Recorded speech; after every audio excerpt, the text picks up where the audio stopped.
akkasitti gubannee biyya namaa keessatti dhugaa rabbiin gaadheema biyya kana keessaa nagaan biyya keenyatti nu haa galchu nu hunda keenya warra biyya namaarra jiruyyuu garuu wanti viidiyoo kana na waraabsisee keessa kootu baay'ee na cabee keessa koo baay'ee na gaddee dhugaa dubbachuuf akkasitti biyya namaa keessatti gubadhee itti dadhabee itti miidhamee obboleettii keessiin obboloota keessiin fidanaan jettee mucaan jimmaa tokko jechuudha. Birrii 100 Itoophiyaa na nyaatte birrii sana ji'a 3 hojjedheen fideera. Akkattan hojjedhee fidee anaaf waaqa malee namni beeku hin jiru. Garuu gaafa namni taa'ee lakkaa'ee fudhatu baay'ee na gaddisiise. Oromoo ta'anii Oromummaa ofii himachuun otoo hafa ta'e yookiin otoo haqama ta'e silaa maal ta'a? Dhugaa rabbi afaan Oromoo dubbachaa Oromummaa himachaa deebisanii wal nyaachuun baay'ee ulfaata.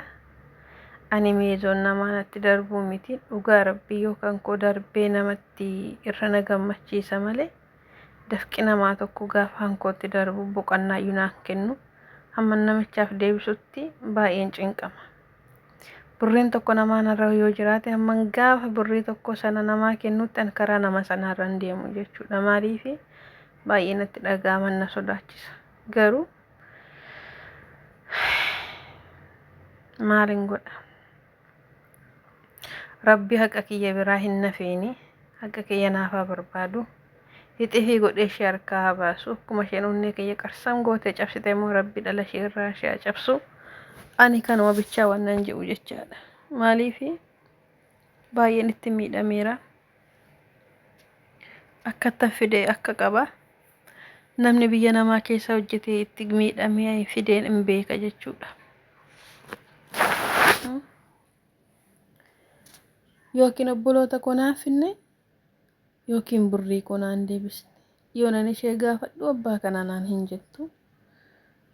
Ana bichaa miti garuu bar kan isheen nyaatteettu nama baay'ee harkaas nyaatteetti garuu intalli kun Oromoodha. Oromoo keessaa Oromoo Jimmaati. Oromummaa ofii himachaa ani Oromoodha jecha Oromoo irraa immoo dafqa nyaatti. Maaliif akka isheen kana barteettu ani hin beeku. Ammoo rabbiin isiin biraan nafiini. Isheen Arabatti heerumte Araba qallabdi dafqa ijoollee keenyaaf hunaante nuti immoo gubanne akkanatti ashkaree ta'anii finna. Maal godha garuu?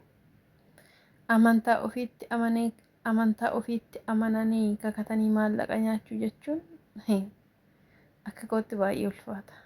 Dhugaa rabbi. Ani namni dhugaa jennaan nan amana wallaahi jennaan nan amana. Maaliif dhugaaniin qallatti malee hin cittu. Guyyaa tokko ifa baati. Ammoo haqiin koo kanaaf nan beeka. Dhugaa rabbi imimmaan kiyyatti qadhee dhiiga kiyyatti buusee daddarbatame akka sareetti ifatame osoon beela'u osoon dheebadhu osoon dhukkubsadhuun hojjedhee fidee birricha jechuudha.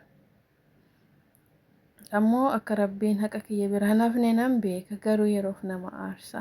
Baay'ee itti miidhame dhugaa rabbi hinnaa fiddi obbolaa koo jedheen jechuudha. Ji'a 3 ishee eege. Ji'a 3 ofii sobdee illee na sobsiiste jechuudha. Ofii sobdee na sobsiiste. Yoon ammoo afaan ishii damma goote akka waan namaa himmituutti nama goyyomsite. Ani kun maaliif akka barteettu ani hin beeku. Kan haati ishii fi abbaan ishii obboloonni ishii mana keessatti hojjetamni jalatti shaakaltee har'a kun biyya Arabaa dhuftee nu gubdi jechuudha. Osoo dura haati manatti qimmiiddee guddistee jiraatte otoo haati kabajaan guddistee jiraatte otoo abbaan kabajaan guddisee jiraate ofii haa baddu. Ofii baddu yoo taatellee maatiin koo maannaan jedhu. Sababii kootti maqaan maatii koo na hama. Sababii kootti maatiin koo illee hattuu jedhamu. Sababii kootti ofirra darbeellee maatii kiyyan arrabsiisa jettee yaaddi guddis baddee akka haatiif abbaan guddisan. Dhugaa rabbi. Baay'ee nama gaddisiisa. An baay'een gadde maaliif akkaataan itti miidhame akka qaba. Kana nama jedhee kanan itti madhus nan dhabe jechuudha. Maaliif isheen bineensadha ta'ii qubaa jiraatti ta'ii hin galle ta'ii warri ishee beekan uksu ta'ii hin beeku. Suuraa ishee abadan poostiin gootu. Suuraa ijoollee ishee, suuraa abbaa manaa ishee bakka kana bicha kan isheen poostii gochaa ooltu. Mana ishee keessa immoo abbaan qabeenyaa kanatti meeshaan gootu. Dafqa ijoollee asii sassaabdee achi sassaabdee maali akkamitti nama gammachiisa dafqi nama dhugaa rabbii akkamitti hirriba gaarii nama raffisee nama busha. Biyya namaa keessa hojjetteetti akkuma keenya sarraatanya ta'uu dhuftee heerumte. Nu hoo sarraatanya namaa taanee hojjechaa jirra, dadhabaa jirra, laffa'aa jirra, laffaan eeffinna. Hin beekti. Akkamitti intalli durbaa tokko namni mana namaa keessa hojjete garaa jabaatee birrii namarraa nyaata. Dhugaa rabbii. Sammuu akkamii akka isheen baattee deemtuuf onnee akkamii akka isheen baattee deemtu dhugaa rabbii. Ana baay'ee gaaffii natti uumee jira. Baay'ee tokko. Namni mana namaa keessa hojjetee beeku, namni rakkina argee beeku. Akkanatti maallaqa namaa saama. Rabbiimti bichaan hin dhiisi. Inni har'a birrii namaa ishee nyaachisiisu kuffisee harka namaatti ishee galchee ijaan nu agarsiisu. Dhugaa rabbii. Rabbi mootoo jaanan agarsiisee hin hambisiin. Amma nama biraas amma akkanuma shawwadaa jirti. Wana nama biraatiin immoo wayyaan daldalaa jetti. Wayyaan gurguraa. Wayyaa xalabadhaa jetti. Akka jettee wanta forjiitti kenniti. An Oromoon kun sammuu keessaa fuudhan ta'ii an hin beeku. Dhugaa waaqa.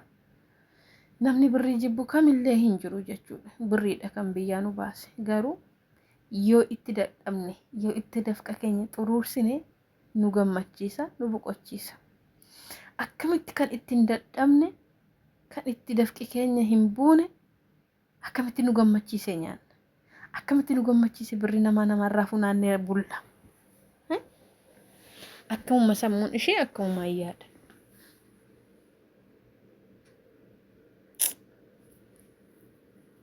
Oromoo ta'ee dhalachuu kottan mangaabbe. Dhugaa waaqa. Oromoo ta'ee dhalachuu kotti gaafa Oromoon walitti deebitee wal qaltuufi gaafa Oromoo wal harkaa nyaattee wal nyaattuun gadde. Anoo yoon fayyaa ta'e yoo hojjeteen fida. Yoo waaqni nagaa naa kenne akkuma mana nagaa koo jirutti ta'e hojjedheen fida. Dhugaa rabbi garuu ishee filban malee. Wanti hin dabarre immoo hin jiru. Hundumti isaayyuu hin darba. Kan namatti hafu immoo namadha malee maallaqa miti. Maallaqni dhufaas hin dhumasi. Gaafa maallaqni argamu walitti dhiyaatanii gaafa maallaqni dhibame immoo walirraa baqata jechuun ulfaataadha. Ammoo ana bichaa miti kan isheen irraa nyaatte. Rabbimti haqa kiyya hin gatiin. Haqa keenya nama hundaayyuu hin gatiin. Dhugaa keenyaa baasu.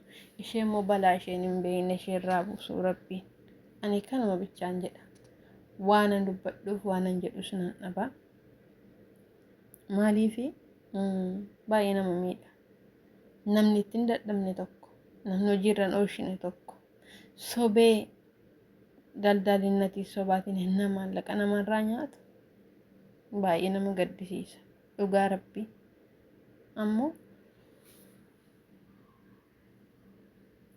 inturan bula malee har'aa bisheetti fakkaata malee xifii ta'e harkaa baha. Balaan taaneef illee ishee saaxiluu danda'a. Egaa maal godhu? Onnee ofii kutanii namaan kennanii. Osoo onnee ofii kutanii namaa kennu ta'e silaa Oromoon hamaa walirratti yaaddu turte. Osoo onnee ofii kutanii namaa kennu ta'e Oromoon jabaattee waliin ajjeestu turte. Dhugaa rabbii. Osoo onnee ofii kutanii namaa kennu ta'e Oromoon gizee takkaaf amma walirratti yaaddu gizee takkaaf waliin beelessitu waliin eebbistu. Amma orma caalaa kan orma nuti ta'e Oromoo. Orma caalaa kan harki isaa nutti dheeratu Oromoo. Orma caalaa garaansa kan nutti jabaatu Oromoo. Mana tokko keessa hojjechaa Oromoo wal ajjeesu Oromoo. Amarrii fi Oromoo meerra iddoo kamitti wal ajjeesan. Oromoo mabbalaa baatee deema. Dhugaa rabbii Oromoo akkuma hamaan jiru garuu immoo gaariin hin jira hunda miti. Maal godhu? Waan goonuuf waan jennu dhabne nutti ulfaata.